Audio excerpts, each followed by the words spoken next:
पंचदेव प्रार्थना एक शक्तिशाली मंत्र है।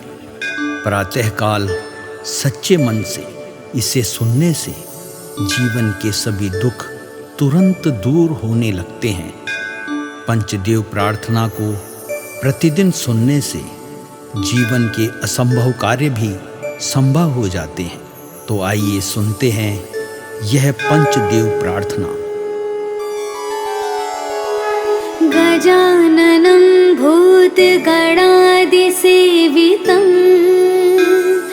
कपित्थजम्बूफलचारुभक्षणम् उमासुतं शोकविनाशकारकम् नमामि विघ्नेश्वरपादपङ्कजम्।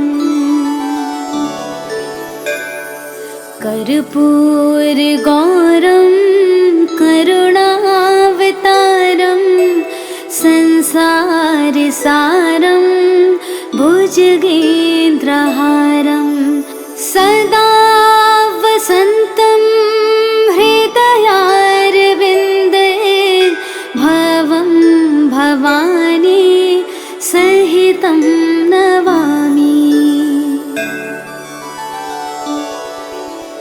शान्ताकारं भुजगशयनं पद्मनाभं सुरेशं विश्वाधारं गगनसदृशं मेघवर्णं शुभांगं लक्ष्मीकान्तं कमलनयनं योगिभिर्ध्यानगम्यं वन्दे विष्णु भवभयहरं सर्वलोकैकनाथम्।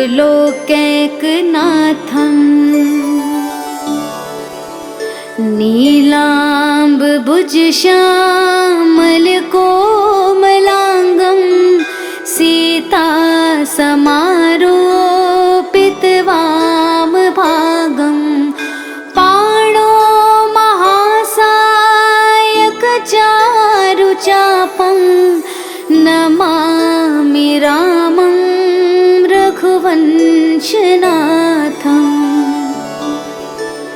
मनोजवं मारुततुल्यवेगं जितेन्द्रियं बुद्धिमतां वरिष्ठं वातात्मजं वानुरयूथमुख्यं श्रीरामदूतं शरणं प्रपद्ये। करारविन्देन पादारविन्दं मुखारविन्दे विनिवेशयन्तं वटस्य पत्रस्य पुटेश्यानं बालं मुकुन्दं मनसा स्मरामि।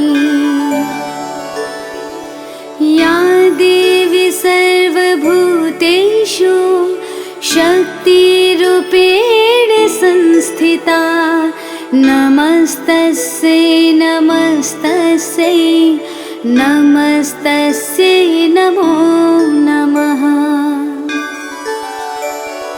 नीलाञ्जनासमाभासं रविपुत्रं यमाग्रजं छायामार्तण्डसम्भुतं तं नमामि शनैश्चरम्। गजाननं भूतगणादिसेवितं कपित्थजम्बूफलचारुभक्षणम् उमासुतं शोकविनाशकारकम् नमामि विघ्नेश्वरपादपङ्कजम्। कर्पूरगौरं करुणावतारं संसारसारं भुजगेन्द्रहारं सदा वसन्तं हृदया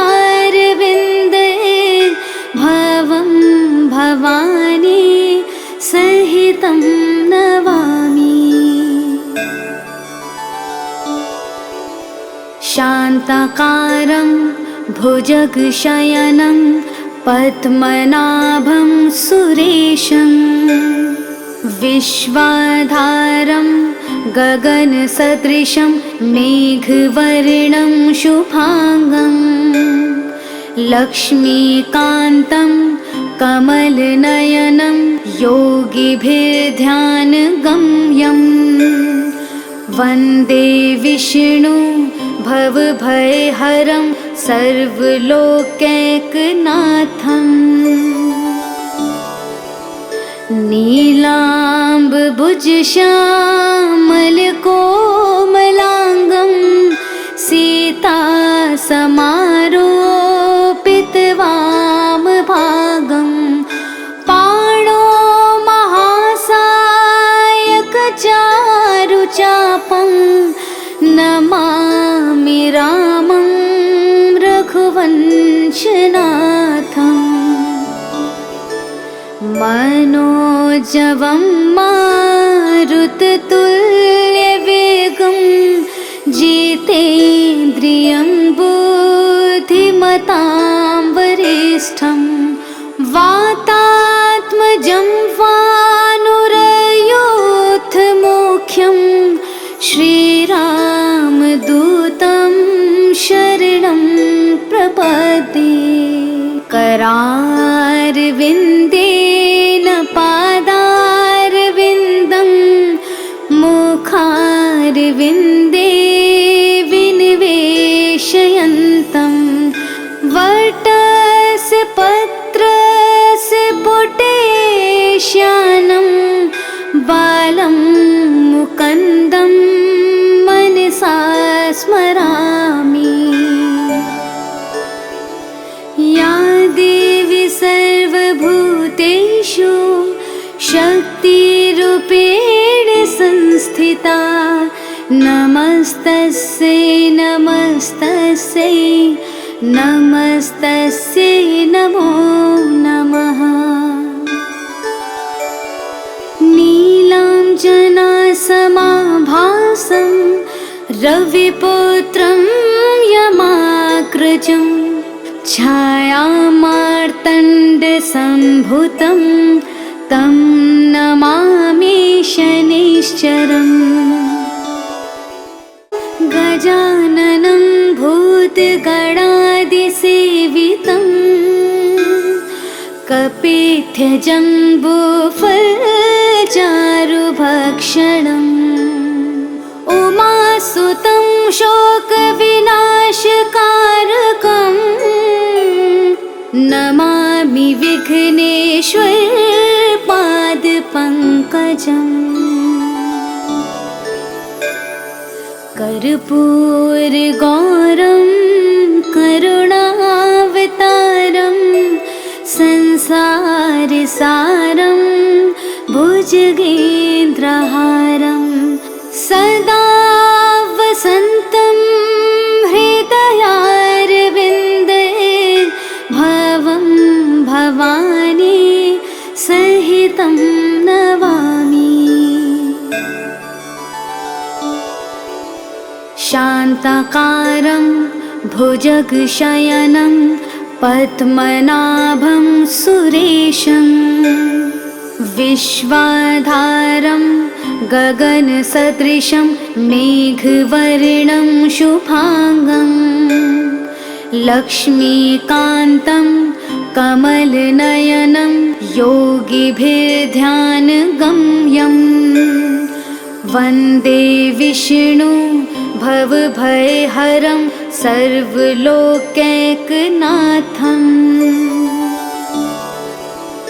नीलाम्बुजश्यामलकोमलाङ्गं सीतासमारोपितवामभागं पाणो महासायकचारुचापं नमामि रामं रघुवंशनाथम् मनोजवं मारुततुल्यवेगं जितेन्द्रियं बुद्धिमतां धीमतां वरिष्ठं वातात्मजं वानुरयोधमुख्यं श्रीरामदूतं शरणं प्रपद्ये। करारविन्देन पादारविन्दं मुखारविन्दे विनिवेशयन्तं वटस्य पत्रस्य पुटेश्यानं बालं मुकुन्दं मनसा स्मरामि। या देवी सर्वभूतेषु शक्तिरूपेण संस्थिता नमस्तस्यै नमस्तस्यै नमस्तस्यै नमो नमः। नीलाञ्जनासमाभासं रविपुत्रं यमाग्रजं छायामार्तण्डसम्भूतं तं नमामि शनैश्चरम्। गजाननं भूतगणादिसेवितं कपित्थजम्बूफलचारुभक्षणम् उमासुतं शोकविनाशकारकं नमामि विघ्नेश्वर पादपङ्कजम्।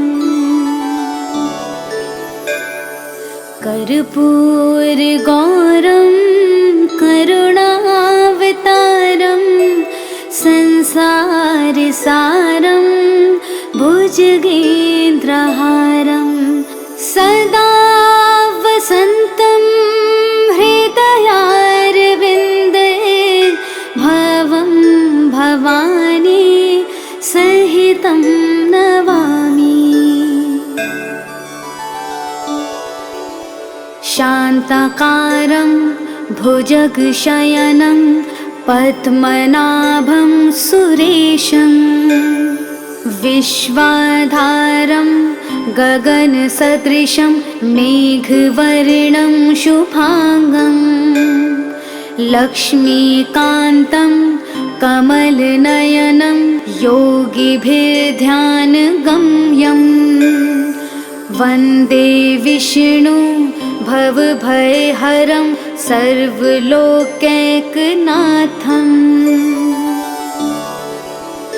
नीलाम्बुजश्यामलकोमलाङ्गं सीतासमारोपितवामभागं पाणो महासायकचारुचापं नमामि रामं रघुवंशनाथम्। मनोजवं मारुततुल्यवेगं जितेन्द्रियं बुद्धिमतां वरिष्ठं वातात्मजं वानुरयोधमुख्यं श्रीरामदूतं शरणं प्रपद्ये। करारविन्देन पादारविन्दं मुखारविन्दे विनिवेशयन्तं वटस्य पत्रस्य पुटेश्यानं बालं मुकुन्दं मनसा स्मरामि। या देवी सर्वभूतेषु शक्तिरूपेण संस्थिता नमस्तस्यै नमस्तस्यै नमस्तस्यै नमो नमः। नीलाञ्जनासमाभासं रविपुत्रं यमाग्रजं छायामार्तण्डसम्भुतं तं नमामि शनिश्चरम्। गजाननं भूतगणादिसेवितं कपित्थजम्बूफलचारुभक्षणम्। उमासुतं शोकविनाशकारकम् नमामि विघ्नेश्वरपादपङ्कजम्। कर्पूरगौरं करुणावतारं संसारसारं भुजगेन्द्रहारं सदा वसन्तं हृदयारविन्दे भवं भवानी सहितं नमामि। शान्ताकारं भुजगशयनं पद्मनाभं सुरेशं विश्वाधारं गगनसदृशं मेघवर्णं शुभांगं लक्ष्मीकान्तं कमलनयनं योगिभिर्ध्यानगम्यं वन्दे विष्णु भवभयहरं सर्वलोकैकनाथम्।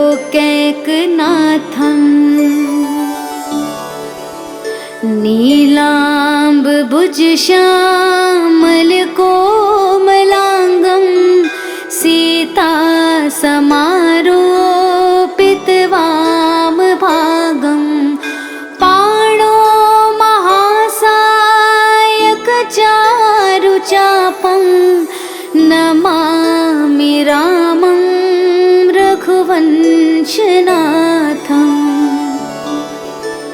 मनोजवं मारुततुल्यवेगं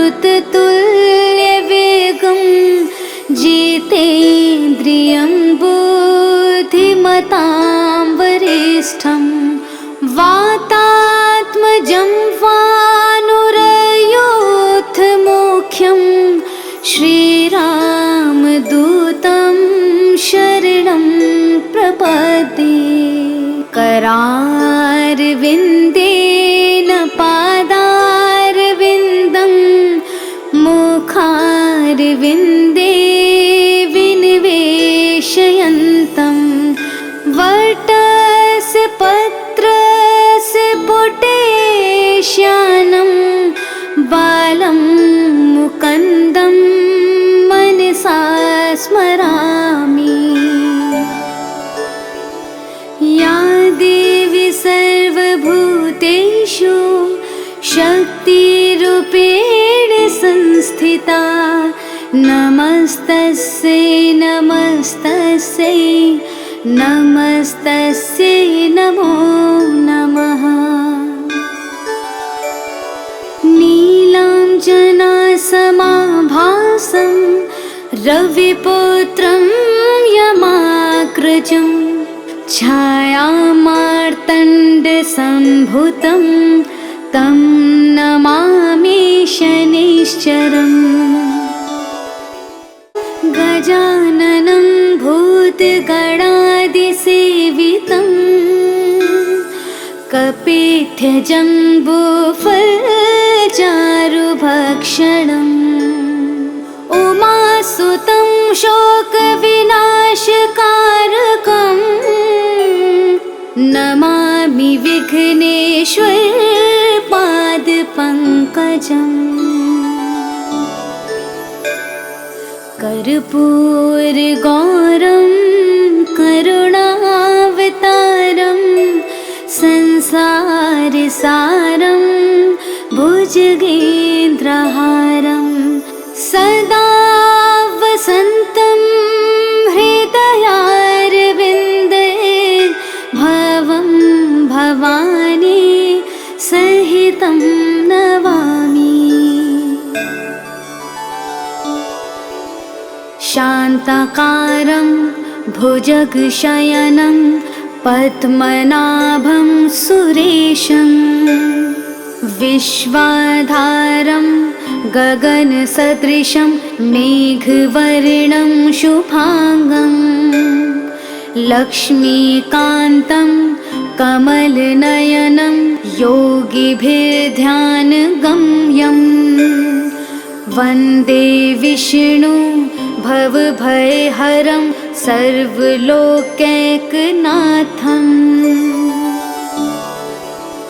नीलाम्बुजश्यामलकोमलाङ्गं सीतासमारोपितवामभागं पाणो महासायकचारुचापं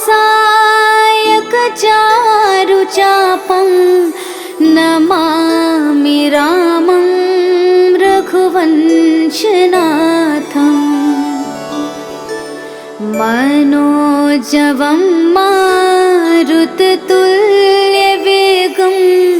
जितेन्द्रियं बुद्धिमतां वरिष्ठं वातात्मजं वानुरयोधमुख्यं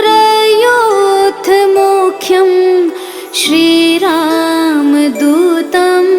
शरणं प्रपद्ये करारविन्देन पादारविन्दं मुखारविन्दे विनिवेशयन्तं वटस्य पत्रस्य पुटेश्यानं बालं मुकुन्दं मनसा स्मरामि। या देवी सर्वभूतेषु शक्तिरूपेण संस्थिता नमस्तस्यै नमस्तस्यै नमस्तस्यै नमो नमः। नीलाञ्जनासमाभासं रविपुत्रं यमाग्रजं छायामार्तण्डसम्भुतं तं नमामि शनैश्चरम् गजाननं भूतगणादिसेवितं कपित्थजम्बूफलचारुभक्षणम् उमासुतं शोकविनाशकारकं नमामि विघ्नेश्वर पादपङ्कजम् कर्पूरगौरं करुणावतारं संसारसारं भुजगेन्द्रहारं सदा वसन्तं हृदयारविन्दे भवं भवानी सहितं नमामि। शान्ताकारं भुजगशयनं पद्मनाभं सुरेशं विश्वाधारं गगनसदृशं मेघवर्णं शुभांगं लक्ष्मीकान्तं कमलनयनं योगिभिर्ध्यानगम्यं वन्दे विष्णु भवभयहरं सर्वलोकैकनाथं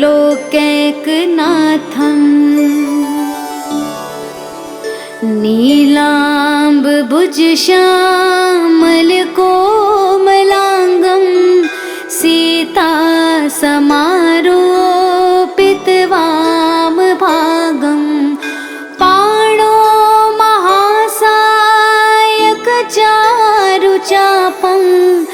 नमामि रामं रघुवंशनाथम् मनोजवं मारुततुल्यवेगं जितेन्द्रियं बुद्धिमतां वरिष्ठं वात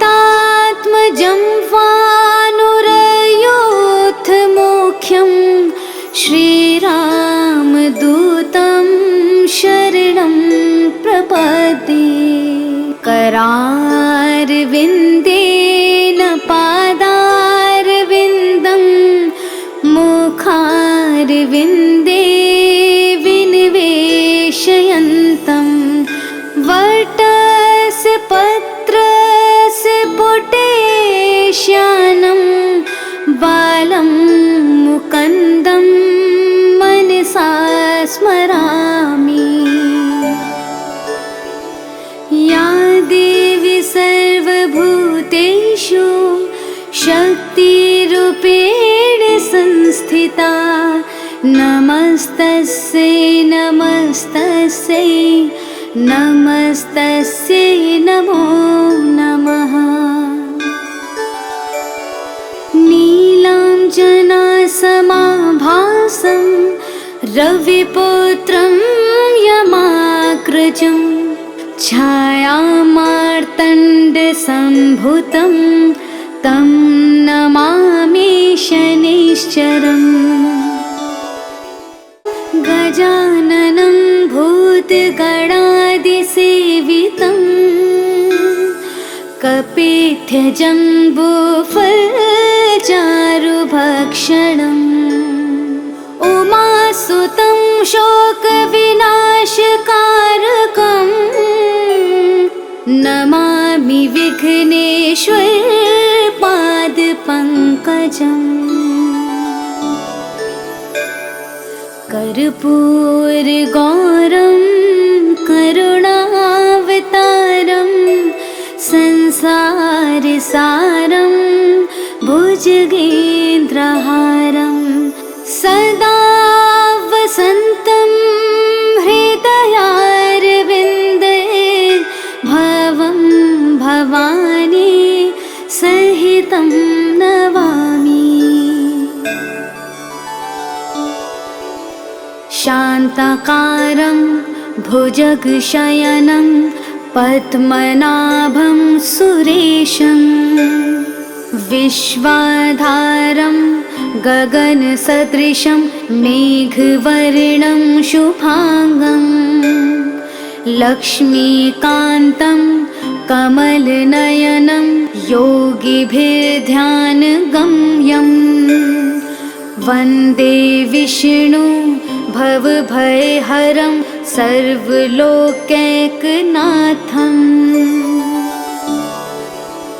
नीलाम्बुजश्यामलको